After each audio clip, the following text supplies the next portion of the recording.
ഇന്ന് വിപ്പിയുടെ കൂട്ടുകാരൻ്റെ കല്യാണമാണ് കേട്ടോ. രാജധാനി ഓഡിറ്റോറിയത്തിൽ വെച്ചിട്ടാണ് കല്യാണം എന്ന് കരുതിയാണ് പോയത്. പക്ഷെ അവിടെ ചെന്നപ്പോൾ വേറെ ചെറുക്കൻ്റെ പെണ്ണിൻ്റെയും ഫോട്ടോ ഇരിക്കുന്ന കണ്ടിരുന്നത്. ഇവിടെ വെച്ചല്ല കല്യാണം, ചവറ വെച്ചാണ് കല്യാണം. എഴുത്തുകൊണ്ട് കളഞ്ഞതിന് വിപ്പിയുടെ കയ്യിൽ നിന്ന് വഴക്കും കിട്ടിയിട്ട് നമ്മൾ നേരെ പോയത് കാർ എടുക്കാൻ വേണ്ടിയിട്ടായിരുന്നു. വിപ്പിയുടെ കൂട്ടുകാരനും ഉണ്ടായിരുന്നു നമ്മുടെ കൂടെ പോകാൻ. അപ്പോൾ ആളുടെ കൂടെ നമ്മൾ കാറിലാണ് അങ്ങോട്ട് പോയത് ഓഡിറ്റോറിയത്തിലോട്ട്. അല്ലെങ്കിൽ നമ്മൾ സമയത്തിന് എഴുത്തും അതും നമുക്ക് വേണ്ടത് തപ്പിയാൽ അത് കിട്ടില്ലല്ലോ.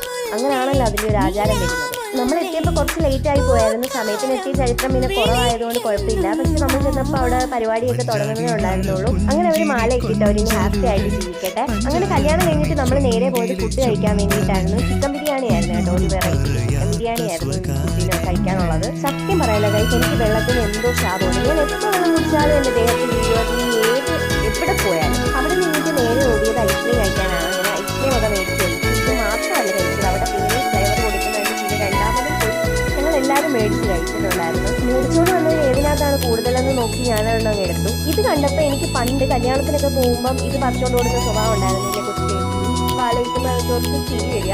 അങ്ങനെ ഐസ്ക്രീമും കുടിച്ച് നമ്മൾ നേരെ ആടിയാടി വീട്ടിലോട്ട് പോയി. സാരിയും ചേലയൊക്കെ ഉടുത്തോണ്ട് പോകാൻ ഭയങ്കര സാമർത്ഥ്യം. പക്ഷെ കുറച്ച് കഴിയുമ്പോൾ എനിക്ക് ചൂടെടുത്തത് എങ്ങനെയും പോയി കളഞ്ഞാൽ മതി എന്നുമ്പം വീഴും. ബിരിയാണി കഴിച്ചുകൊണ്ട് നല്ല ദാഹം ഉണ്ടായിരുന്നു. എപ്പോഴും നമുക്ക് വെള്ളം കുടിക്കാൻ തോന്നില്ല. അങ്ങനെ നമ്മൾ പെട്രോൾ പമ്പിൽ പോയപ്പോൾ അവിടുത്തെ ചേച്ചി നമുക്കൊരു കുപ്പി വെള്ളം തന്നു. എനിക്ക് ഇത്ര പൈസയ്ക്ക് പെട്രോൾ അടിക്കുമ്പോൾ ഫ്രീ ആയിട്ട് കിട്ടുന്നതാണെന്ന് തോന്നുന്നു. ഫ്രീ ആയിട്ടാണ് വന്നത്. അങ്ങനെ നമ്മൾ നമ്മുടെ വണ്ടി എടുത്തുകൊണ്ട് നേരെ വീട്ടിലോട്ട് പോയി. വീട്ടിൽ ചെന്ന് ഫ്രഷ് ആയിട്ട് നമ്മളൊരു സന്ധ്യയൊക്കെ ആയതിനു ശേഷം നമുക്ക് പ്രസൻറ്റേഷൻ മേടിക്കാനുണ്ടായിരുന്നു. അങ്ങനെ റിസപ്ഷന് കൊടുക്കാൻ വേണ്ടിയിട്ട് പ്രസൻറ്റേഷൻ മേടിക്കാൻ ചോയ്സിലോട്ടാണ് പോയത്. അവിടെ ചെന്നപ്പോൾ നമുക്ക് ഒട്ടുമിക്ക ഒന്നും അങ്ങോട്ട് ഇഷ്ടപ്പെടുന്നില്ല ഒന്നും.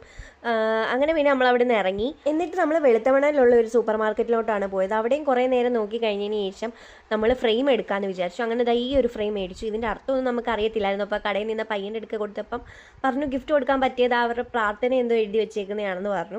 അങ്ങനെ പിന്നെ അതും മേടിച്ചുകൊണ്ട് ഞങ്ങൾ നേരെ റിസപ്ഷൻ നടക്കുന്ന സ്ഥലത്തോട്ട് വിട്ടു. റിസപ്ഷൻ നടക്കുന്ന പയ്യൻ്റെ വീട്ടിൽ വെച്ചാണ് കേട്ടോ.